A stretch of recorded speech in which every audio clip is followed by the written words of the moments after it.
During fall semester, there's a huge activity fair that mostly takes place on the field, the wood field, which is very big, and throughout a big part of campus, the activity fair is humongous, and it's just like more than 100 booths just offering like shirts and stuff and information, pamphlets for any activity, and you can sign up for any activity you want. So it's an easy way to kind of see what you want to do and to register. So I would suggest for any incoming students to kind of go to that and make a decision while you're at the activity fair, because after you leave it can be very easy to kind of forget everything, and then you kind of don't really know what you want to do, because although there is an online or sync page to kind of register for activities, it's much easier to kind of just show up to the first meeting and go from there. So in terms of the Greek life, your freshmen are not allowed to join Greek life for the first semester. They must join the second semester if they want to. There's definitely a lot of Greek life events. There's a lot of frat parties over the weekends, open to everyone during the first semester.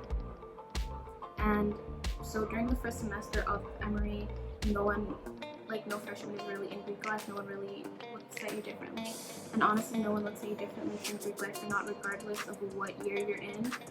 It's just that being in Greek life definitely opens you up to being able to attend a lot of events that are opened only to sorority or fraternity members. That's really the only thing that is different. No one really sees you differently. There's no bias towards people who are sororities or not. No one looks at you differently.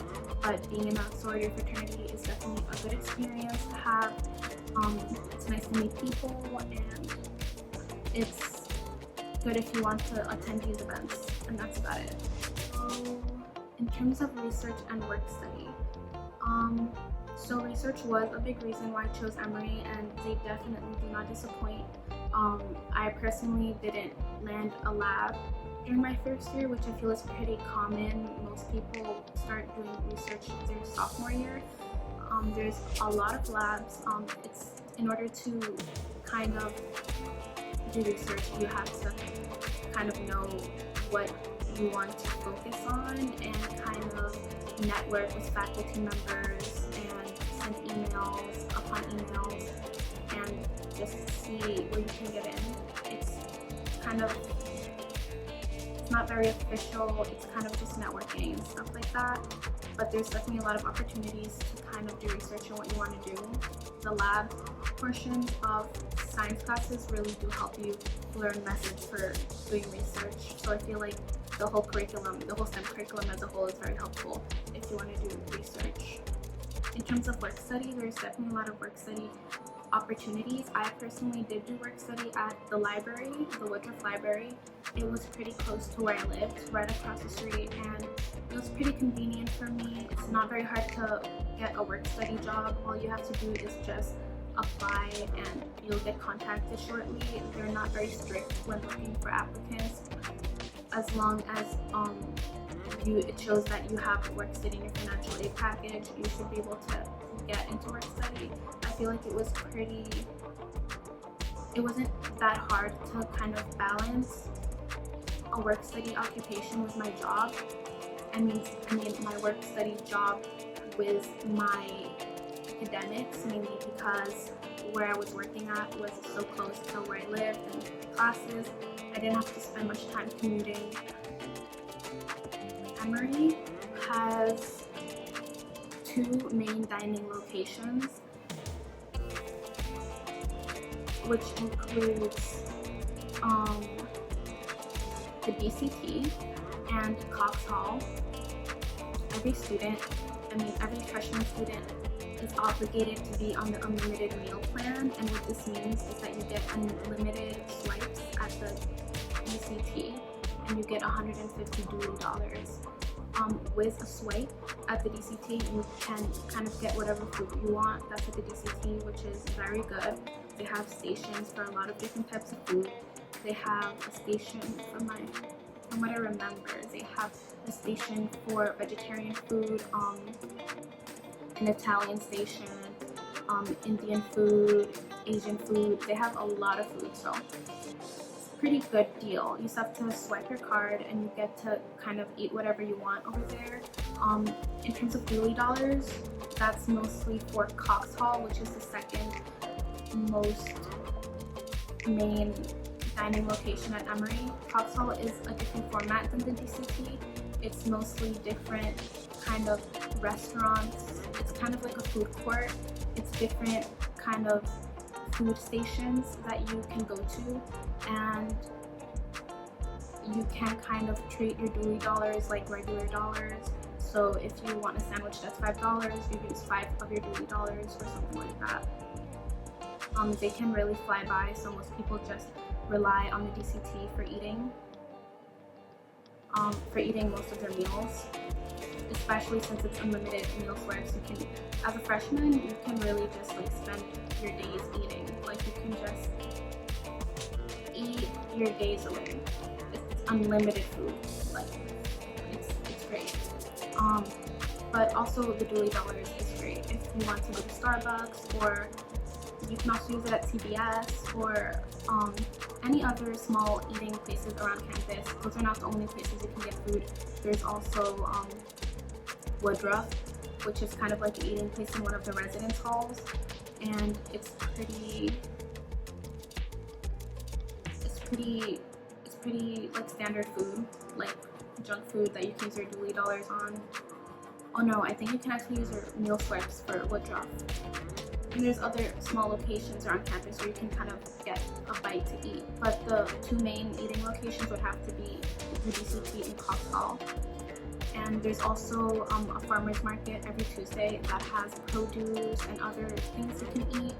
There's boba tea and stuff like that. In terms of housing, all freshmen and sophomore, all first years and second years are required to live on campus. Freshman residence halls are actually very close together. I don't know the exact number of freshman residence halls, but most of them are around the freshman quadrangle, which is basically like a small, it's not a small field, it's kind of like a medium-sized field that is separate from the main quad, and around the freshman quad is basically most of the freshman residence halls. It kind of helps form a community for freshmen first entering college. I personally was in one of the residence halls far away from the main freshman quad, and it didn't really detract from anything, especially since the two residence halls that are separated from the other main freshman residence halls are kind of close to each other and are also right across from the library. It was very beneficial to me to just be able to walk across the street to go to the library. Emory does give a lot of financial aid to their students. Most of the money I got was actually in form of grants from Emory University. I really didn't have any complaints with how much money I got. I feel like they really made sure to get 100% of the need of my demonstrated financial need, so it was really great in that aspect. In terms of like the city and its location, Emory is located off of Atlanta. It's not in the city, it's kind of off of the city. Basically, Emory is located right next to Emory Village, which basically has the basic necessities like CVS, Chipotle, a hair salon, and a few other like restaurants. And if you want to start like going to Atlanta, the city, maybe to go to the aquarium or something, that's when you would have to take maybe like a 10-minute Uber ride. So it is far, but you can definitely go to Atlanta easily. In terms of sports, it is big. It is not too big, but it is definitely prominent. A lot of people do it competitively. One thing that makes sports in Emory different from other universities, though, would be that there's not football there's not a strong football culture. Actually, there is no football at Emory at all. So if you kind of want that kind of like football aspect, not say it like that, football vibe, you're not gonna find it at Emory. But that really, I didn't really complain about that, but a lot of people might really care about that. All in all, I feel like the environment is very diverse, so there's never a feeling that you're out of place. Everyone is very collaborative. It's not a cutthroat environment. Everyone kind of has their thing going on, but everyone gets along very well. So there was never a feeling of like I don't belong.